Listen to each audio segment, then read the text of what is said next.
Rapaziada, o que está acontecendo com o Bruno Henrique é muito maior do que parece. Uma suspensão de 12 jogos que mexeu não só com o Flamengo, mas com todo o futebol brasileiro. Será que o STJD pegou pesado demais? Ou tem coisa aí que a gente ainda não está vendo? Enquanto alguns dizem que foi só uma estratégia de jogo, outros acusam de informação privilegiada. E a comparação com outros casos de manipulação só aumenta a polêmica. Jogadores banidos, suspensos por mais de 700 dias. E o Bruno Henrique? Só 12 jogos? Mas calma, será que essa punição é realmente justa?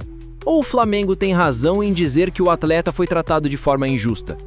No vídeo de hoje, a gente vai mergulhar nessa história, mostrar os bastidores, a defesa do Flamengo, os argumentos do advogado e o que ainda pode acontecer no julgamento. Só que tem um detalhe que pouca gente percebeu, e é justamente esse ponto que pode mudar completamente o rumo dessa punição. Então fica até o fim, porque eu garanto, depois de ouvir o que a gente vai revelar aqui, você nunca mais vai olhar esse caso do Bruno Henrique do mesmo jeito. Vamos ver tudo isso agora, juntos, aqui no vídeo. Rapaziada, o que está acontecendo com o Bruno Henrique é muito maior do que parece.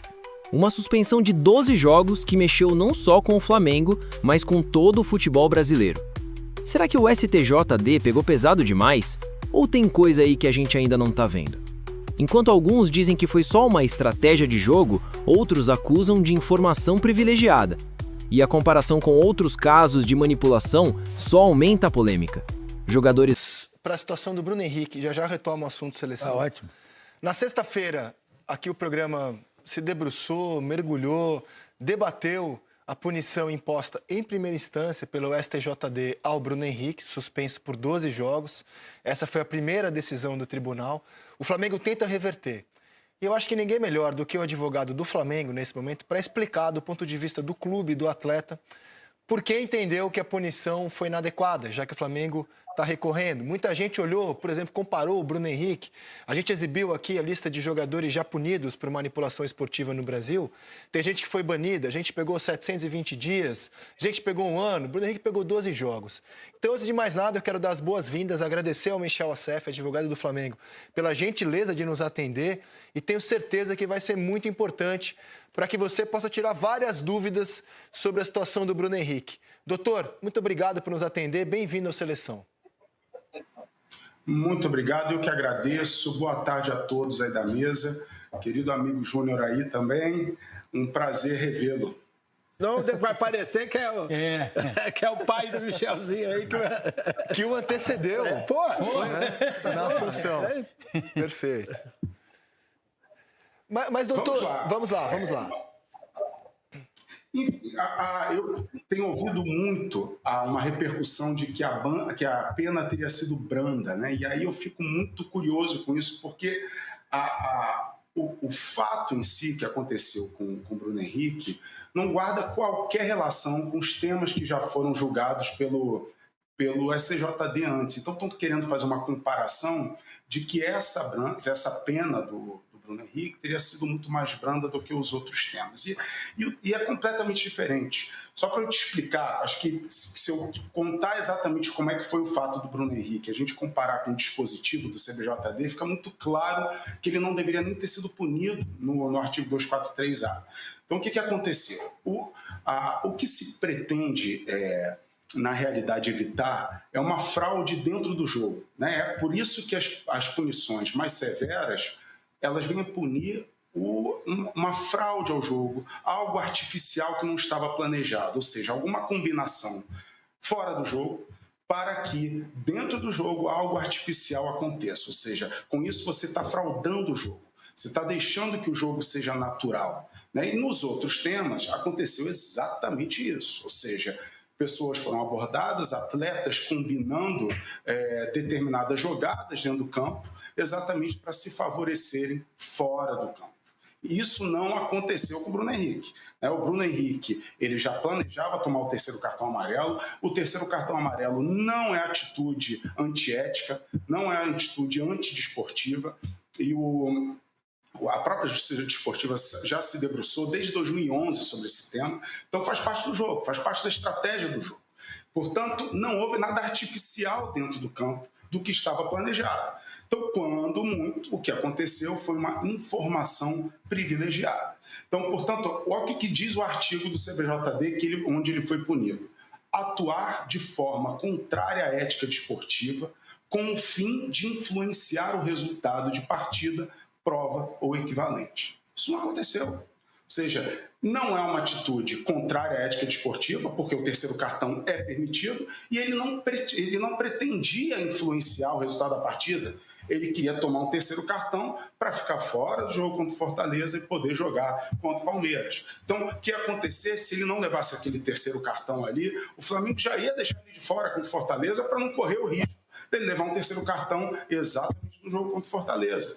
Então, o que você faz? Provoca o terceiro cartão, fica de fora e joga contra o Palmeiras. Então, quando muito, foi uma informação privilegiada e não há um dispositivo no CBJD que venha punir uma atitude dessa. O que há é no RGC, lá de 2023, que é o RGC da época, que o artigo 65 proíbe, diz que é uma atitude ilícita compartilhar informação sensível, privilegiada ou interna. Então, quando muito, não estou dizendo que essa informação foi privilegiada, até isso eu venho rebater, porque a informação privilegiada, ela de fato tem que ser algo que você nem espera, né? Ou seja, qualquer conhecedor mediano de futebol sabia que ele ia levar o terceiro cartão naquele jogo. Mas, enfim, não quero entrar nessa discussão. Mas a previsão para esse tipo de situação é punida pelo artigo 191, inciso 3º, que é descumprir regulamento do campeonato. Que foi o que aconteceu, que é punido com multa, não é punido com suspensão. Então, tentar criar algo, ou seja, o que está acontecendo é uma marola de que a pena foi branda, porque estão comparando com os fatos anteriores e não tem absolutamente nada a ver. Como eu disse aqui, esse fato não se enquadra nesses dois dispositivos, nem 243, nem 243A. Ele se enquadra, sim, ao que está previsto no RGC. E descumprimento de regulamento é punido pelo artigo 191, que é multa. Então, basicamente é isso. E ainda tem uma discussão da prescrição, né? Que isso a gente ainda vai chegar lá. Então, Michel, acho que você foi muito claro, mas eu quero ir um pouco além, explicar para a nossa audiência alguns conceitos que você trouxe aqui ao programa. Então, quando a gente rodou na sexta-feira, inclusive, outras penas de jogadores punidos no STJD por manipulação esportiva, o caso do Aleph Manga, por exemplo, que foi suspenso por 360 dias mais uma multa. O Bauerman, a mesma coisa, 360 dias mais multa. O Igor Cariús também, 360 dias mais multa. Nino Paraíba, 720 dias. Paulo Miranda, 720 dias. Tony Anderson, multa. Vitor Mendes, 720 dias. O Igor Catatal, inicialmente banido e depois liberado pelo STJD. Esses atletas comprovadamente receberam dinheiro de apostadores, máfia de apostadores, para manipulação esportiva, ou seja, tomar cartões que favoreciam apostadores. O que você está colocando aqui no caso do Bruno Henrique foi uma orientação do clube, ele não prejudicou o clube dele, né? Tome cartão nesse jogo, não era algo o qual o Flamengo tenha sido surpreendido, tome um cartão nesse jogo, coisa que virou beabá no Brasil, ou seja, não tem uma fé do jogador em relação ao atleta. E quando você coloca suposta informação privilegiada, e quem vai decidir isso é a justiça, né? Porque o Bruno Henrique responde por isso na justiça comum. Se o fato de supostamente, eu digo supostamente porque não cabe a mim dizer se ele é culpado ou inocente, é a justiça que vai decidir. Então, do Bruno Henrique supostamente ter avisado familiares, vou tomar um cartão, pode apostar, porque está combinado com o Flamengo que eu vou tomar um cartão. Essa frase, por exemplo, vou tomar um cartão, não aparece em nenhum momento nas investigações. Tem uma pergunta e uma resposta afirmativa. Sim, mas é disso que ele é acusado. Sim. Mas eu estou dizendo que a frase em si, né? Pode apostar que eu vou tomar um cartão, eu vou tomar... Não está no... Perfeito. E quem vai decidir isso é a justiça, né? Perfeito, Michel. Cometi alguma imprecisão aqui em relação ao que falei sobre o caso? Não cometeu nenhuma imprecisão, é isso mesmo, ou seja, a pena grave é exatamente para evitar que algo artificial aconteça no jogo, algo que tenha sido combinado fora das 4 linhas, e aí sim fazer uma alteração do que seria algo natural no jogo. O que não é essa nem a acusação, nem isso ele está sendo acusado. Inclusive, a Procuradoria da Justiça Desportiva, ela pede subsidiariamente a condenação exatamente no artigo 191. Ela pede, óbvio, artigo 243, 243A, e caso assim não entenda a Justiça Desportiva, que então considere que essa informação privilegiada está prevista no RGC e, portanto, tem que ser punido pelo artigo 191, que é descumprir o regulamento. A própria Procuradoria admite isso. Então, é exatamente o que você disse. E para finalizar de minha parte, antes de passar a bola para o PC, eu te pergunto, caso, né, hipoteticamente, se confirme essa informação privilegiada, e insisto, isso é quem vai decidir é a Justiça, não é a gente aqui. O Flamengo tem posição sobre isso, por exemplo, se condenaria o Bruno Henrique por isso, se daria alguma punição a ele, e nem sei se você responde sobre isso ou se é algo ligado ao departamento de futebol, mas eu te pergunto, já que estamos ao vivo aqui conversando sobre isso. Caso a hipótese de informação seja confirmada, se o Flamengo tem posição sobre o tema. O Flamengo, é óbvio que isso é uma decisão da diretoria de futebol, diretoria jurídica, não cabe a mim, que sou advogado externo do clube. Mas o Flamengo, todo início de temporada, como fizemos inclusive esse ano, estou junto com o departamento, a gente faz uma palestra com esse fim. Tá? Então, o doping, esse ano a gente falou muito do doping e da manipulação de resultado. Obviamente que o Flamengo rechaça qualquer tentativa, a gente deixa muito claro isso para os jogadores, isso é proibido e é óbvio que pode ser tomado alguma providência dentro do clube, não sei nesse caso específico.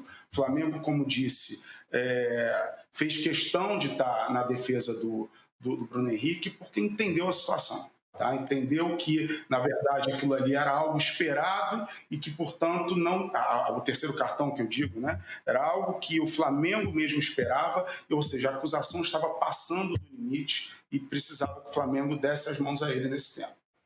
Obrigado, doutor. PC? Doutor Michel, boa tarde. Em relação a essa questão na esfera esportiva, a impressão que eu sempre tive é que os argumentos utilizados pelo senhor na defesa foram perfeitos, inclusive pela distinção entre alguém que recebeu dinheiro para intencionalmente receber um cartão amarelo e alguém que seguiu apenas uma diretriz do Departamento de Futebol do clube. Porque essa distinção tem que ser feita e em tempos de redes sociais elas não são feitas. Coloca-se tudo no mesmo liquidificador e aí rende polêmica e vamos nessa. Agora, em relação à justiça comum, onde há também um processo, qual vai ser a estratégia? Ou é a mesma estratégia ou haverá pontos diferentes na abordagem da defesa do Bruno Henrique?